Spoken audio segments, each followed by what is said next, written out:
Hello my friends, I'm Professor Hans von Puppet here today for Modern Gaming Roundup. Are you tired of retro gaming? I know I am. I can't tell you how tired I am of listening to other podcasts prattle on about Pac-Man or Space Invaders. Well, my good friends at Modern Gaming Roundup have come up with a brand spanking new podcast. Go to www.moderngamingroundup.com to see how they can take care of all your modern gaming needs.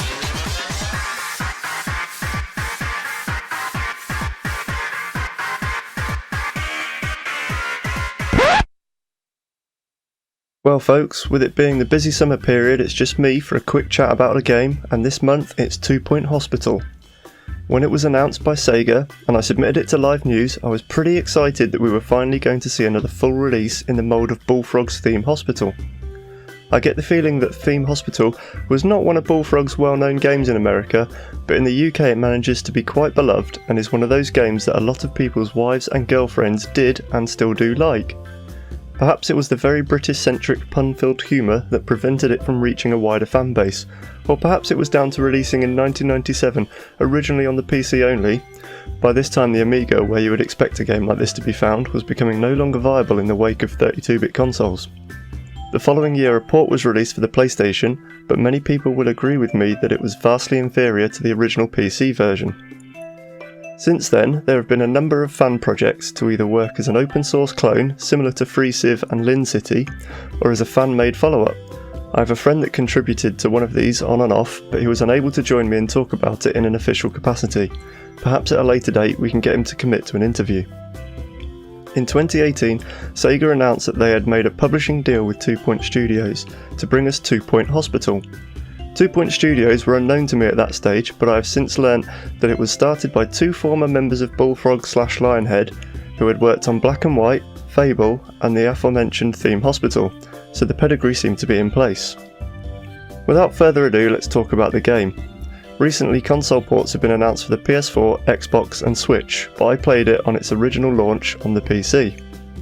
As is typical for the genre, but even more so for modern game design, the early levels are pretty heavy-handed with the way that it drip feeds features to you, and although there was no chance of feeling overwhelmed, I was gagging to get more complexity into the simulation.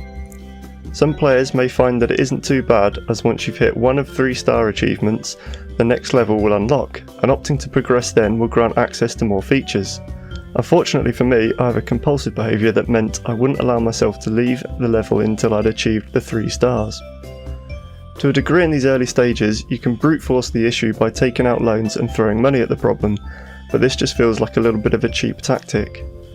Money and balancing the books were always one of the key factors to providing the challenge in the older simulation genre, but here it seems quite a bit easier, at least with the way I've been playing, to keep generating a good monthly revenue even whilst paying off loans and giving staff extra pay to ensure that they have plenty of job satisfaction.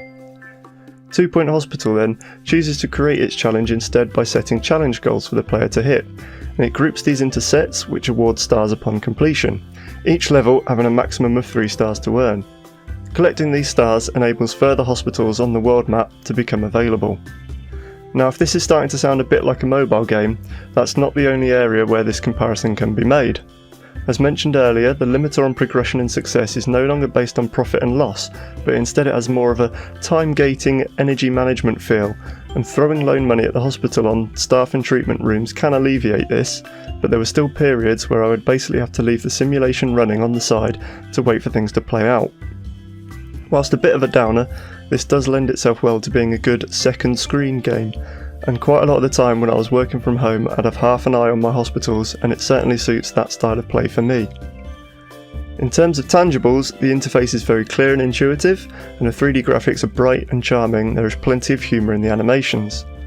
That humour extends of course to the heavy use of puns for illnesses and treatments, which is obligatory for a Theme Hospital game, and perhaps these aren't as clever as the older ones, or perhaps I'm just 20 years wiser and don't appreciate them as much. The final aspect from the lineage it manages to nail is the hospital radio. It combines great twee music with occasional announcements and joke radio adverts, which I find pretty entertaining too.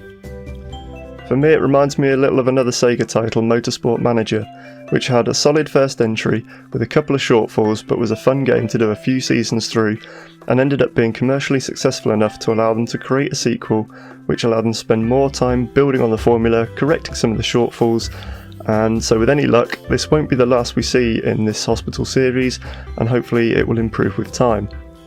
For now, it's a solid entry for anyone that is partial to this type of game, but perhaps wait for it to be included in a sale.